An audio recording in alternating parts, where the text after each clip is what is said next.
réaliser ko les agences yi fi nekk aussi ñu boole ko mais yow da nga jàpp ne loolu mooy yoon yi ñu FMI di xaal saa su ne ñu fay jaar am na yeneen yoon te yoon yoo dafa mel ni tamit boole na si bokk na si monnaie bi yow yaa nga si bind bii sax téere bi nga bind penser la monnaie au service du panafricanisme le président de la Diomaye Faye moom moo ko préfacé nga jàpp ne yoon a ngi mais mbirum monnaie ñu ñëpp da nga koo ragal danoo jàpp ne bu ñu génnee CFA bi rek suñu économie day ndërmeel le désert waaw sëñ Mohamed li nga wax nii lu ama am solo la xam nga ab réew day ràññee lan mooy économie am d'abord sama économie si lan la basé wu lan mooy tirer sama croissance lan mooy yor samay emploi lan mooy samay objectif dans le moyen et long terme en fonction de lii yëpp la réew di xool comment lay harmoniser ak di articuler une démarche rationnelle ba pare payante bi nga xam ne moo koy dimbali sur des problèmes économiques yu mu am dafa am ñaari concept yoo xam ne ñaari concept yu am solo ñu war a bàyyi xel bi si jiitu comme on va parler de croissance et d'emploi je vais prendre le PIB bu dee man d'accord ak PIB man le PIB pour man agrégat bu xew dafa war sax xew bi aujourd'hui il y a des NIP il y a des nouveaux instruments yu mesurer la performance yi nga xam ne gars yi ñu ngi commencé bàyyi PIB boo xoolee dëkk yu bëri Angleterre rek y a beaucoup de pays xam ne ñu commencé créer ay indicateurs synthétiques pour mën a évaluer l'activité économique pour mën a bàyyi PIB donte bàyyeeguñ ko mais man PIB bi si boobu sax même si fekkee nañ ci taxaw seetlu daf si am benn PIB bi ñuy wax le PIB potentiel mooy bu ñu xoolee l'ensemble des facteurs de production yu dëkk bi am l'ensemble des moyens de production yi si biir dëkk bi buñ leen agrégé woon pour mën a atteindre des objectifs on serait à quel niveau de production loolu ñuy wax le PIB potentiel mooy potentiellement économie bi lan mooy maximum par rapport ak nit yu mu yor machine yu fi nekk xaalis yu fi nekk ak nangam am benn PIB bi ñuy wax le PIB effectif mooy en réalité après un an mooy li fi ne la lañ def maanaam quelle est la croissance wala quelle est la richesse qui a été créée réellement gap boobu entre le PIB effectif et le PIB potentiel ñun Sénégal dëkk yu mel ni Sénégal dëkk yëpp musuñoo jege PIB potentiel maanaam li ñuy xaar ak li ñuy am musuñoo jege sax musuñoo jege li ñuy xaar maanaam ñun potentiellement fi ñu mënoon yegg xaaj ñu ba fay yegg loolu li koy wane mooy y a un problème de gouvernance y a un problème d'articulation et surtout de mise en cohérence de l'ensemble des politiques publiques mais tamit y a un problème de leadership des fois et de suivi évaluation dans la conduite des politiques publiques lii moo ko waral donc dëkk bi nga xam ne nag PIB potentiel am atteindre gu ko dëkk boobu eggul si yooyu ñun la surchauffe mooy quand le PIB effectif dépasse le PIB potentiel nga xam ne kii lu mu nekk di liggéey ëpp na li mu mënoon a liggéey dëkk bi dina commencé am ay yenn problèmes yi donc ñun Sénégal kon comme que xaaj ñu bay egg si PIB potentiel pour man wax ji kon du ay wàññi di yow la jàppalee de wax ji mooy comment booster l'ensemble de ces facteurs de production là pour mën a egg mën a au moins fa PIB effectif bi yéegaat jege le PIB potentiel pour man lii mooy le chemin le plus pertinent et le plus rationnel bu dëkk bu bi xam ne am na ay marge de manœuvre parce que man dama gëm ni on a des marges de manœuvre économiques. président Diomaye nee na c'est quasiment inexistant. non marge de manœuvre budgétaire yi. budgétaire waaw ñoom amuñu ko. mais la politique économique n'est pas seulement la politique budgétaire. waaw la politique monétaire ci politique économique la bokk. la politique fiscale ci la bokk. la politique de crédit ci la bokk. la politique énergétique industrielle. y a la politique commerciale. y a beaucoup de politiques yoo xam ne boo ko boolee mooy la politique économique. la politique budgétaire dañu jàpp ñoom ils n'ont pas de marge de manœuvre parce que dañoo bokk ci organisation bi nga xam ne organisation moo leen tënk organisation bu ngi tudd UEMOA. UEMOA moo wax ne kat attention déficit public rapporté au PIB nangam la war nekk pourcentage dette publique rapportée au PIB nangam la war nekk pourcentage war ko ëpp recette fiscale rapportée nangam la war a nekk arriéré salaire rapporté aux recettes nangam la war a nekk UEMOA moo teg des critères ñuy wax des critères yu tegu sur le critère de convergence voilà donc critères yooyu dañ cee bokk rek waaye tënkuñu en réalité ku mu neex génn ci la preuve Europe mi fan yii weesu boo leen seetloo xibaar yi day gis ni Europe yëg na ni mënul sukkandiku ci biir États-Unis pour mën a faire face à la menace russe. Ouais. Les Européens commencent à discuter et à s'organiser. Notamment les... ñoom ils ont des critères yoo xam ne depuis Maastricht des critères yoo xam ne ay critères tam de convergence yi xam dañu koo teg pour l'ensemble des pays européens bokk na si critères yi ñu am ñun ba ci déficit budgétaire bi ak la dette publique pourtant dëkk européens yi ñoo dem ba ne attention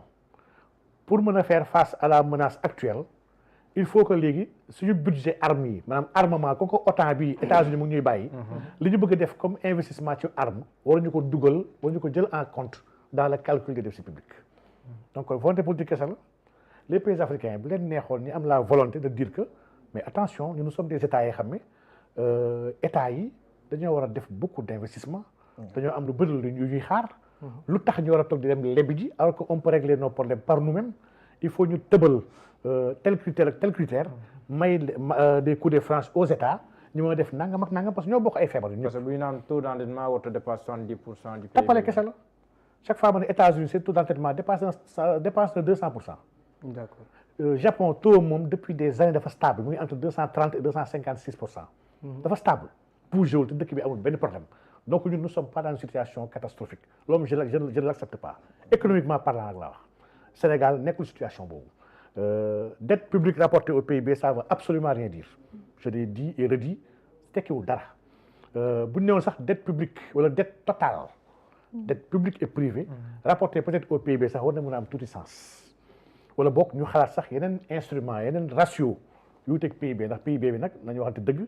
dette bi mun ñu ko rapporter ci PIB bi xam ne 1 an la concerné. D'accord. dafa mel ni ngay salarié ñu la dañ lay lebal waaye lebal gi dañ koy xool par rapport ak sa salaire du mois kese mais salaire du mois kese fayul prêt bi boo defee prêt sur 60 mois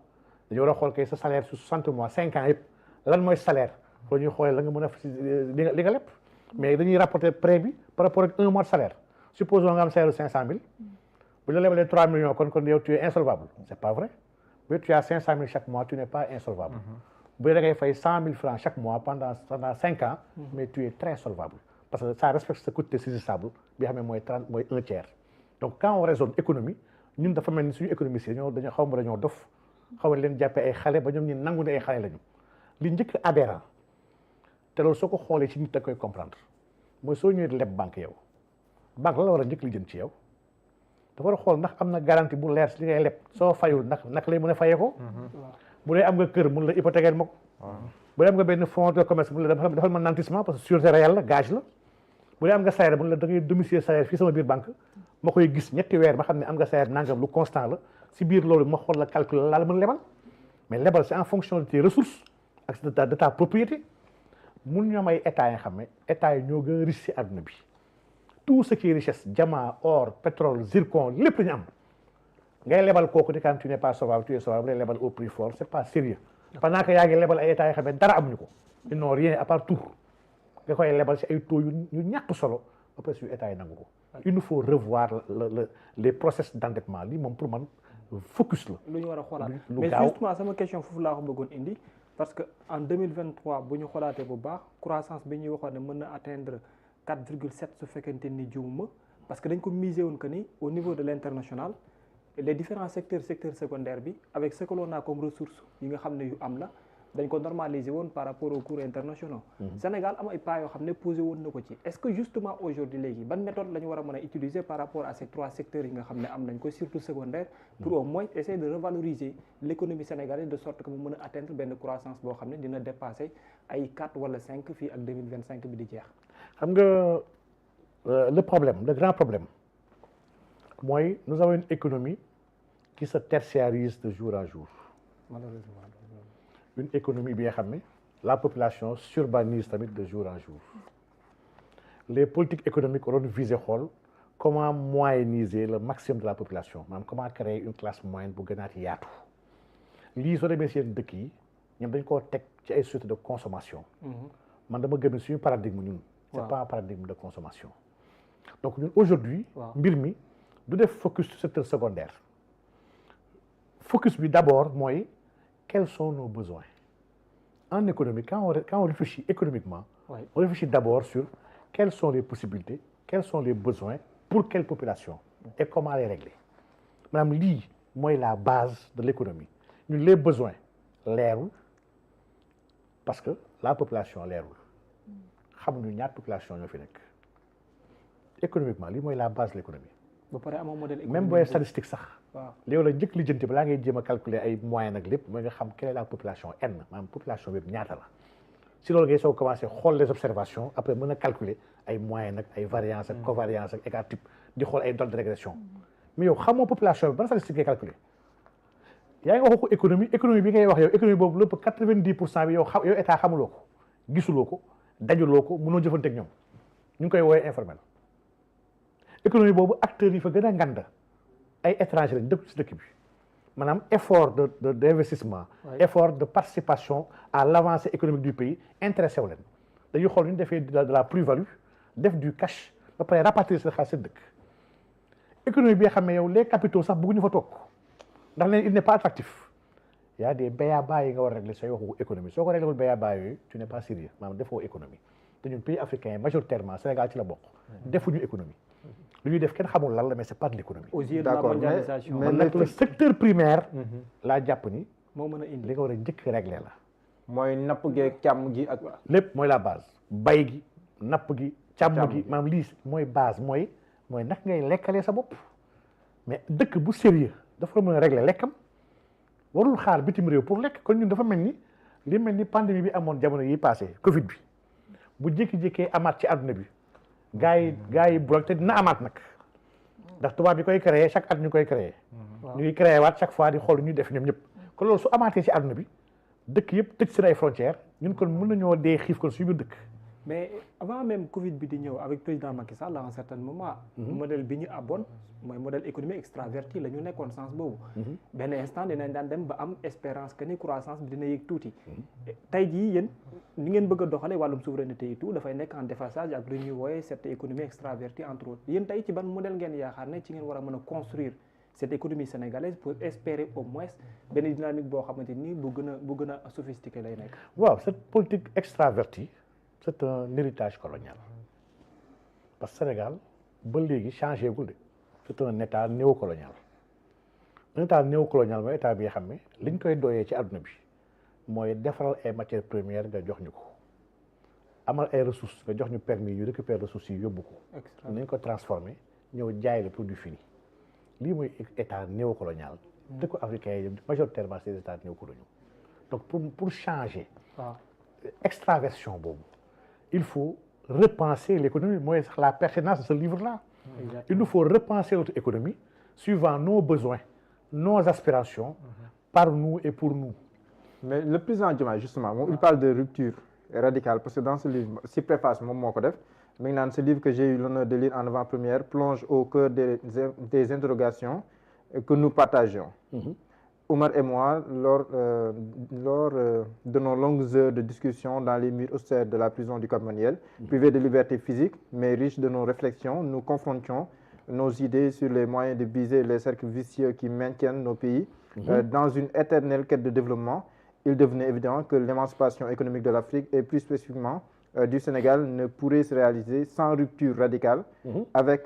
les cadres monétaires imposés par l'histoire et entenu par un système global d'intégralité. Tu as tout résumé. Donc d'inégalité. Donc loolu président Diomaye moom moo la ko wax mu ngi koy wax ci livre bi. Il est très conscient de ce qui se passe. Est-ce que mi ngi ci yoon. wala est-ce que pare na pour jël. Il ne dirige pas actuellement l'économie ndax une économie man jàpp naa ni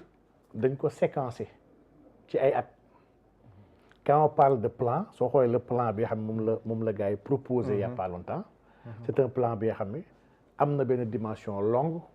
une dimension moyen terme ak benn dimension bi nga xam ne calé sur un mandat 2025-2029 ak bi nga xam ne 2024 2034 2024 2050 maanaam ñetti horizons yi dañu décliner le plan Sénégal 2050 lu tax ma ne dama am yaakaar ci aujourd'hui Sénégal ndax dañu rompre ces goulots d'étranglement yi xam ne ñoo tënk suñu économie lu tax ma am ci yaakaar mooy le président est très conscient des enjeux du moment xam na bu baax ce qu'il faut faire. dina agir. et il va agir ndax mënul ñaax agir président pour soo xoolee acte muy posé mu fi toogee ba léegi yëpp action la seulement nag suñu économie dafa am benn jéng dafa am ay jéng yoo xam ne. jéng yooyu gisaguma ni génn nañ ci instant yi bokk na si jéng yooyu FMI ak Banque mondiale ay jeng lañ musuñoo ànd ak dëkk ba développé ko musuñoo dimbali dëkk ba dëkk bi avancé moom développement sax intéressé wu leen ay structure a ngi nii yoo xam ne dëkk bu leen sax di déglu di nga gën dellu ginnaaw et ñooñu bàyyeeguñu réew mi ba tey ndax soo xoolee cadre yu bëri yu nekk si biir état bi ñii lañ jàpp ne ay yàlla yu ndaw lañ lépp lu ñuy wax gars yi ne gongo su FMI ne nangam au rouge tiré sonnette d'alarme gars yi ne wu non il faut man damay gis ay agence yu ñàkk solo sax def notation mais Sénégal gars yi def ko débat mel ni comme c'est extraordinaire que y a rien extraordinaire kon ay Moody's ak yooyu kii mais ñii ay tappalekat kese lañ di yow ñii ils sont payés pour faire des notes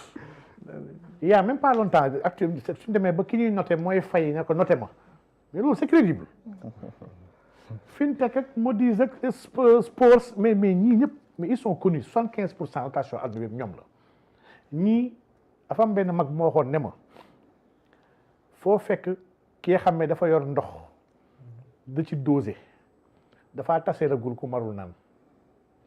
bu tasee ku marul naan deuxième googu du ko jëriñ dara dama gëm ni ñii notation yi agence notation yi ils ont kañ leen di soxla mooy quand tu as besoin de t'endetter en devise étrangère quand tu t'endettes dans la monnaie d'autrui effectivement il faut ñu évaluer ne kii kat quelle est la qualité de ce pays là ndax il est rentable ndax il n'est pas il y a pas de la spéculation ndax il est capable te yëpp tappale la mooy li wax sànq tappale la ndax dëkk bi nga xam ne li mu yor ci biir suufam ëpp na 10 000 milliards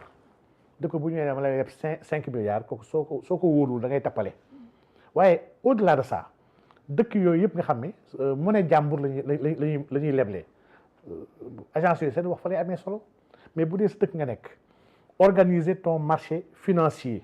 domestique organiser sa marché assurantiel te loolu ku mel ni Abdou maa ngi koy nuyu au passage daf koy wax le drame des pays africains dafa am ñaari leviers yoo xam ne dañoo ñoom ñooy les 2 leviers yuy doxal développement te ñaar yëpp nekkuñu ci muy le secteur financier bu robuste ak un secteur assurantiel bu sécurisé ndax un état li muy lijjanti yëpp lii kese la dafay soxla koppar day soxla ay lekk day soxla ay état li mu soxla yëpp finance la xaalis ak assurance pour se couvrir des risques ñaar yëpp suñu état yi amuñu ko ñun on a commencé à mettre la charrue avant les bœufs parce qu'on a des états néocoloniaux qui ont été créés par une métropole bi nga xam ne dafa am bëgg-bëggam ci économie bi créé wu la pour nga mën a avancer daf la créé pour régler ay soxlaam moom ci biir dëkkam soxla naa matière première dëkk bii laa sas defal ma gerte yow defal ma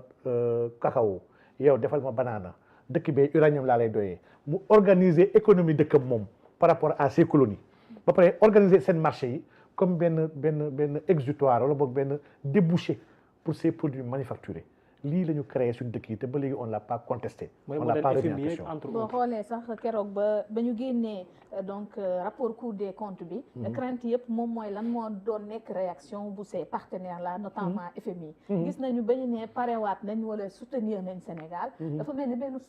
ouf de soulagement la ñu gis ci boor yi. man FMI fonds meurtrier international laa koy woowee. mosuñ ñoo dimbali man seen avis pour man amul benn solo. man coow li mooy FMI dénkuñu ko suñu dëkk xam nga jamono Ablaye Wade la foog naa am na benn député bu nulaar sax bu toog fii assemblée gars yi di wax FIFA bu yaakaar FIFA benn nit la gars yi wax FIFA mu ne na FIFA wax dëkkam te bàyyi suñu dëkk te moom FIFA benn nit la buy lijjanti footballu Sénégal donc FMI man vraiment ay waxam pour man ça m'intéresse pas man dama ne quand un état est souverain il n'a pas besoin de l'opinion du FMI les grands pays yi nga xam ne ils se sont faits ci diggante années 80 yi ba ñuy nangu plan d'ajustement structurel ñoom ils ont refusé dëkk yooyu ba FMI ñëw di leen jox ay plan dañu ko bañ ñun jël plan yi di ko mettre en œuvre plan yi la ñuy jural désarticuler le service public dindi la propriété d'État avec des privatisations des licenciements massifs ray l'État providence maanaam état FMI ay directives am li la ñu yóbbee ak benn explosion de la dette en réalité donc ñun aujourd'hui rapport Cour des comptes pour man dama jàpp sax man wax naa ko si ay jotaay yu bëri naa man li ma calculé ci dettu Sénégal ëpp na 116%. samay calcul propre 116 yow say calcul propre man 116 Sénégal dettam nekkul ay 99 ak ay 90 dettam ëpp na loolu mais pour man problème bi du dette bi la dette est c'est que dette mënta ñàkk ñun en économie pure lu ñuy wax économie pure dette foo ko gisee état su endetté rek su amee déficit parce que dette bi c'est un déficit de l'état boo amee déficit rek am na benn acteur bu am excédent parce que nous sommes en système vraiment système fermé bi nga xam ne déficit kii excédent wu kii la. c'est interconnecté. donc coow li kay mooy état excédent am fan la parce que à l' état d' organiser excédent fan la bëgg mu dem. justement pour soit l'alternative. da nga koy orienter vers le reste du monde mooy bitim réew loolu c' est catastrophique. wala orienter ko vers ton secteur privé. wala orienter ko vers les acteurs maanaam les ménages et cetera c'est-à-dire que état mooy organiser fan la bëgg detam nekk. man dama gëm ni la bonne formule mooy lijjanti acteurs yi xam ne ñoo war a téye suñu dette au moins à plus de 80%. ay nationaux ñoo war a téye suñu dette. Japon lu tax 256% dettam par rapport au PIB lu tax yëngalul kenn te organiser benn débat dëkk bi parce que la dette à plus de 92%. japonais yi ñoo ko téye et cette dette là elle est libellée en yens. Un état ne peut pas faire faillite dans sa propre monnaie mënul nekk. état saa amee problème mooy dañ ko tënk mu war a uti devise bi nga xam ne il n' est pas l'auteur ni le producteur. mu war a tënk boppam def ay gymnastique pour amaat monnaie boobu. loolu moo koy yóbbee muy brader ay ressources am def exportation. moo koy yóbbee muy def suli bukki def du revolving. di may ay dividendes. ah oui di joxe ay marché yoo xam ne daf koy rey. waaye pour am toute devise pour mën a fay borom. état warul exposé wu à ce point là ñoo gëm ni l' arme monétaire arme la bi nga xam ne. mën na régler. lu ëpp suñu problème yi am actuellement ndax problème yi am actuellement bon ñu ngi koy dégg tam Ousmane Sonko récemment ba mu delloo ci assemblée évoqué waat na ko jàngat bi ndax jàpp nga ni dina nekk sursaut par rapport ak situation bi. waaw lu am solo la yëpp ci état projet la pour moi c'est quelque chose de bien de solliciter parce que ñun da ngay xool même lu ñu woowee les remittances. Les remittances mooy l'envoi des fonds sa ay nationaux migrants yi. loolu la ñuy yónnee seen dëkk. da ngay gis ay dëkk yoo xam ne ay Égypte ak yëpp mais c' est des parts très importantes de leur pays bi nga xam ne seen ay ressortissants ñoo ko envoyé donc Sénégal l' aide publique au développement sax li ñu migrants yi di envoyé moo ko ëpp. donc c' est quelque chose bi nga xam ne qui n' est pas négligeable ay milliards la. loolu noonu man jàpp naa ne il faut savoir l' organiser et loolu suñ si xalaatee tënk ko mu ngi ko organiser d' une manière beaucoup plus intéressante sax que par rapport nu ko gars yi di waxee. donc man jàpp naa ni levier wu xaalis bi daal. chaque fois loolu juif yi ñoo xam loolu ñoom ci àdduna bi ñoom ne saa yu amee jafe-jafe wala problème xool fu xaalis bi nekk xaalis bi kese la ñu war a topp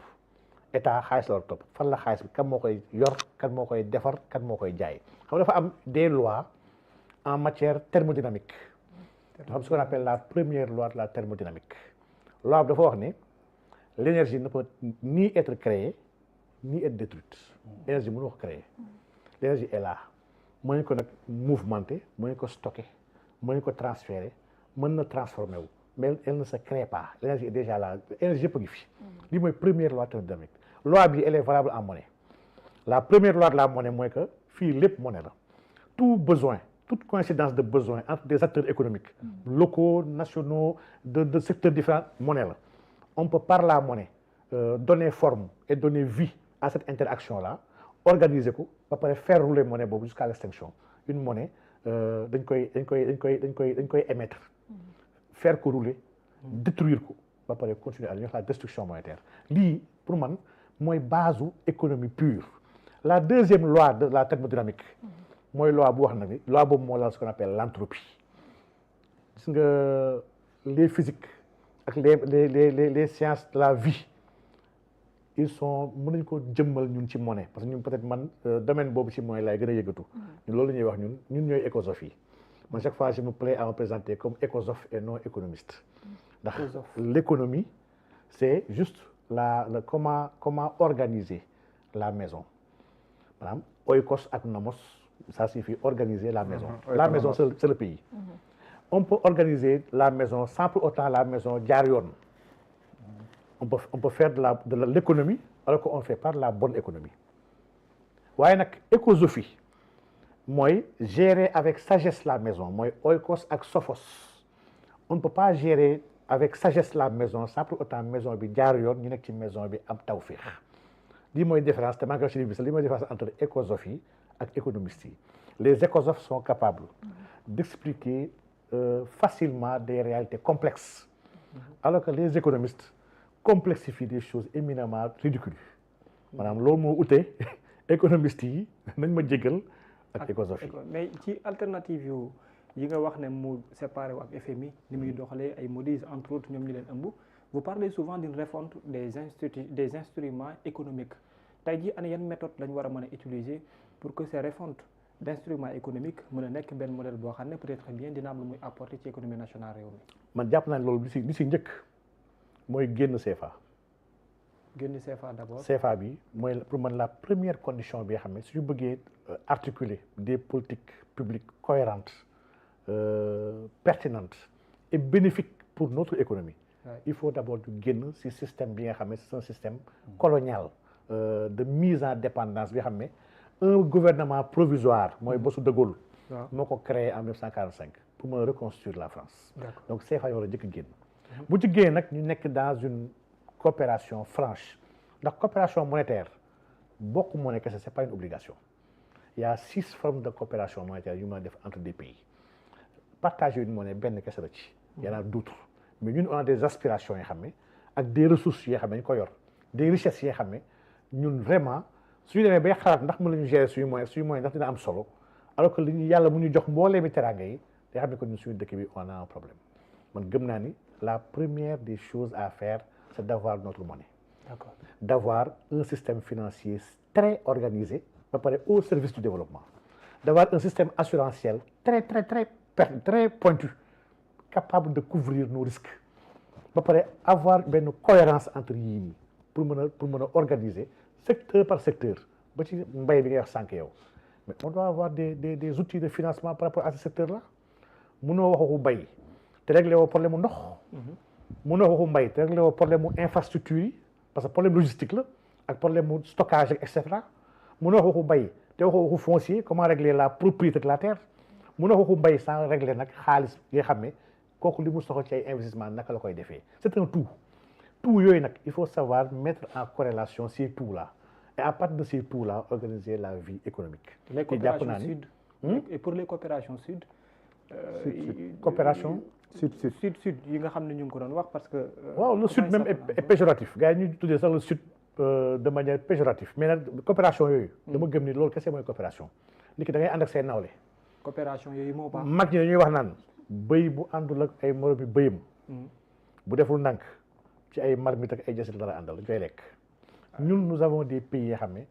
pays proches yëpp ñoom Mali ak dëkk yëpp. ñoo bokk même si statut. nous sommes des pays désorganisés désarticulés. paupérisés. nous sommes pas pauvres nag. nous sommes des pays très riches. on nous a paupérisés. ba pare gëmloo ni mënu leen dem. pour man dëkk yi mën ñu bokk ay problèmes. bokk histoire bokk trajectoire ba pare sans être ensemble. nous devons coopérer. par quelque moyen que ce soit ay coopération yoo xam ne gagnant-gagnant. day coopéra c'est que win-win boobu. il faut ñu jëmmal ko xam ne c'est par nous la war a commencer mais tubaab yi bëgguñ ñu am autonomie. te autonomie arrangé wu leen wax nañ ils ont raison arrangé wu leen dëkk bi nga xam ne da nga ko soxla pour di ko nappaaje dëkk boobu mu mën a moom boppam du la arrangé te wax ni nit ki nga xam ne ay nelawam ngay dundee mais doo bëgg mu yeewu. ces pays tubaab là ont besoin de nous dañoo jàpp ñu ñooy seen avenir gis naa rapport français bi nga xam ne le Sénat français moo ko defoon en 2013. tuddee ko l'Afrique notre avenir des parlementaires français ont travaillé sur des mesures yu leer naka la Afrique nekkee seen ëllëg et que wala ñu góorgóorlu bañ a perte Afrique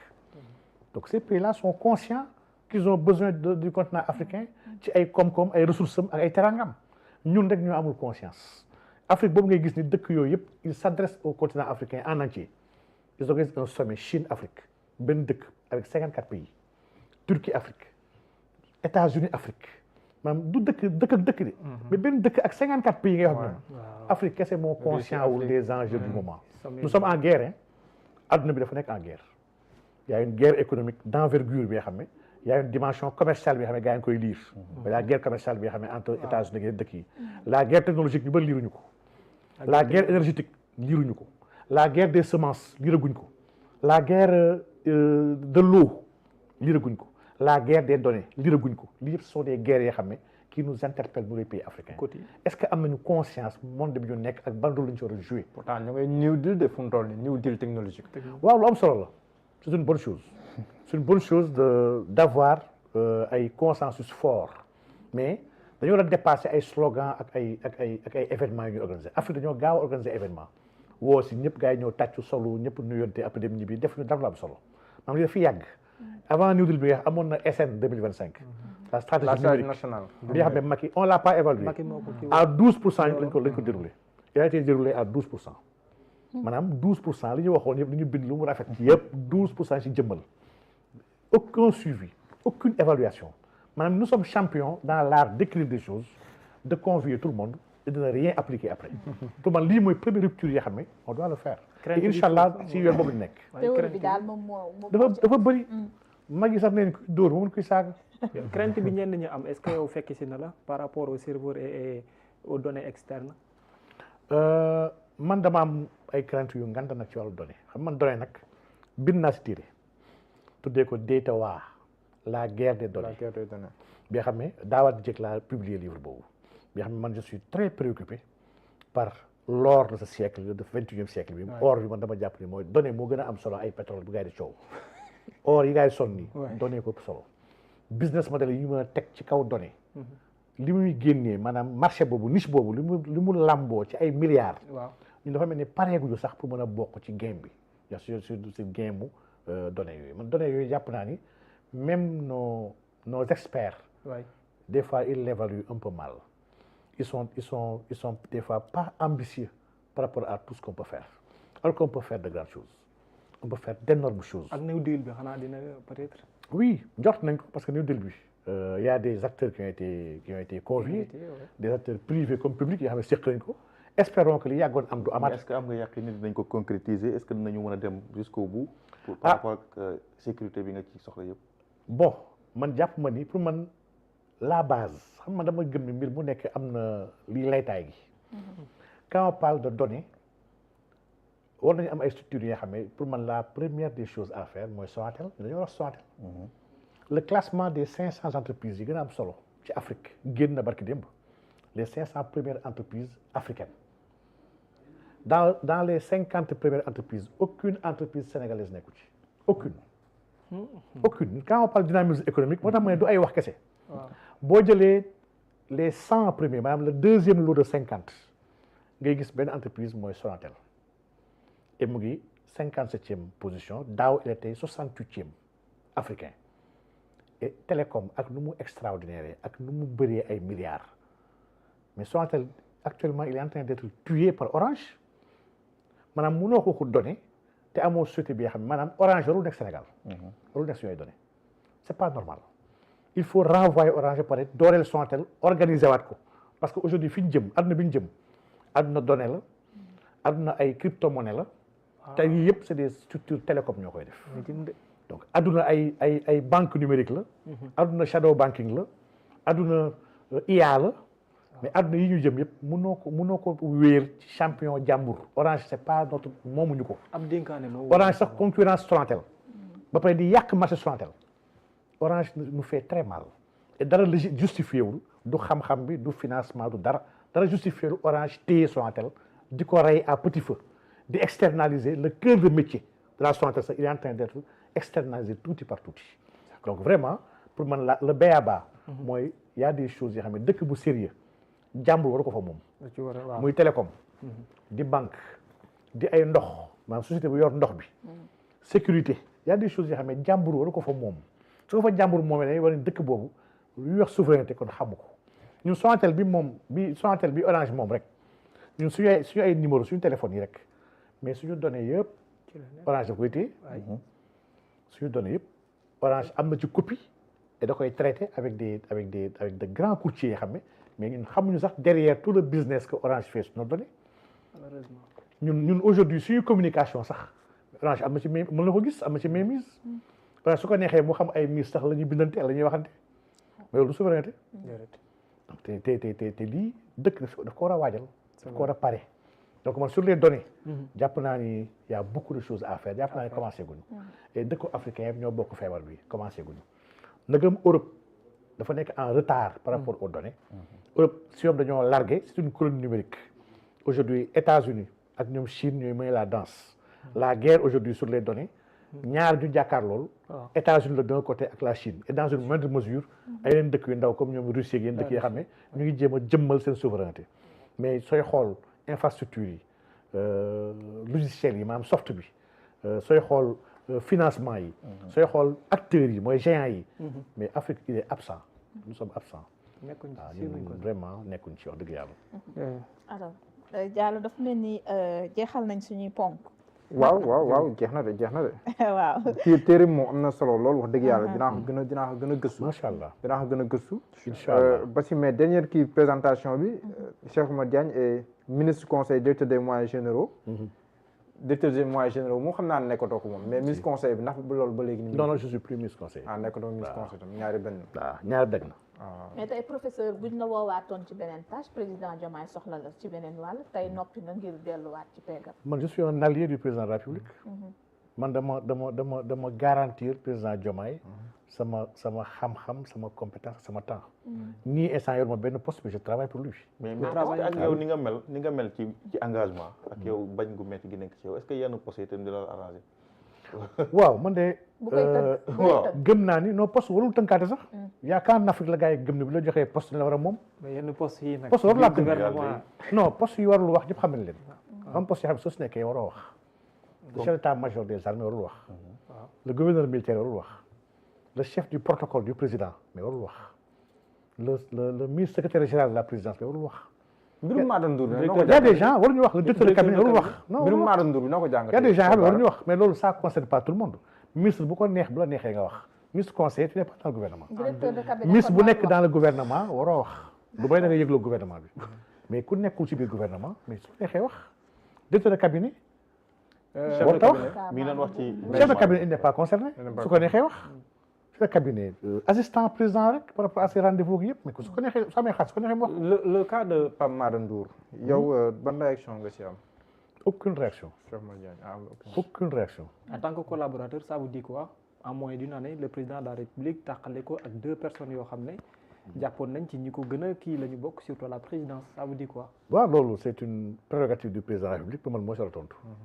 man acte président de la République jëluma ko mënuma ko commenter parce que xaw ma lu ko wundu man dafa mel ni mooy li may wax des fois yéen sama yenn xarit yi may laaj ne ma tel aaya la ci yàlla wax mais ko laaj nañ ko yàlla moo ko wax man waxuma ko li yàlla wax la waxee laaj yi man waxuma ko waaw yàlla moo ko wax yàlla nee na nangam laaj nañ ko yàlla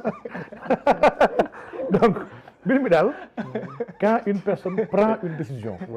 décision la moom ñu ko war a laaj te yàlla wax su fekkee ni bëgg na partager les raisons yu tax ci décision il a les moyens de le faire mais la présidence qui a surpris plus d'un la présidence a une cellule de communication a un porte-parole qui est censé quand des sujets la présidence bëgg na ci joxe xalaat c'est par son canal dina joxe xalaatam bu fekkee nag la présidence entend garder les causes ak l'objectif ak le vraiment tamit on peut pas être dans l'esclavage mais su fekkee communication dafay sooxe comme ni ko ñu bëri waxee au niveau de la présidence nag waaw loolu point de vue yow loolu nga gis wala gisoo loolu pour présidence non parce que man dama jàpp ne présidence communication mooy quand on met en exergue et on montre les actions du président ak les actions de la présidence en tant que telle loolu mu ngi am les actions du président lépp luy décision président yi mais yëpp c'est vraiment mis en exergue les gens le voient ñu ngi koy consommer en temps réel donc pour man la présidence sa communication n'a pas de problème mais Maada Ndour vous avez eu à collaborer léegi nag la communication du gouvernement waaw lii peut-être mën na am problème mu ngeen def par exemple gouvernement peut-être gars yi communiquent pas assez comme ñi fi nekkoon peut-être gars yi ñuy juger par rapport ak ñi fi nekkoon ndax ñi fi nekkoon dañoo dem ci plateau yi chaque instant di dagg sante gars yi la communication du gouvernement nag mën na nekk seen option actuellement c'est pas de dagg sante de communiquer mais c'est de s'attacher aux priorités du moment donc lépp kon optique la ak orientation bi nga xam ne il faut tamit suñu xoolee kii la mooy orientation en fonction de ça dañ koy juger ak di ko analyser donc man jàpp naa ne la communication bref aujourd'hui le peuple est très alerte man waxuma sax dara nomination bi waaj a am sax gars yi yëg nañ ko mu di ko waxtaane di si def débat ku nekk di waxtaan d'accord mag d'accord na actuellement dëkk bi ñëpp xam li xew les gens dafa mel ni dañoo yónni yàqamti ñu gars yi tooguñu banque seen loxo les gens ils sont en train de veiller au projet donc lii pour man c'est une bonne chose et dafay nekk quelque chose bi nga xam ne day nekk benn épée sur la tête de ceux qui nous gouvernent actuellement ñu xam ne kat mën ñu def n'importe quoi ndax gars yi ñuy xaar mais macha allah c'est bon Mohamed jërëjëf Cheikh Oumar Diagne amoon nañ mbégte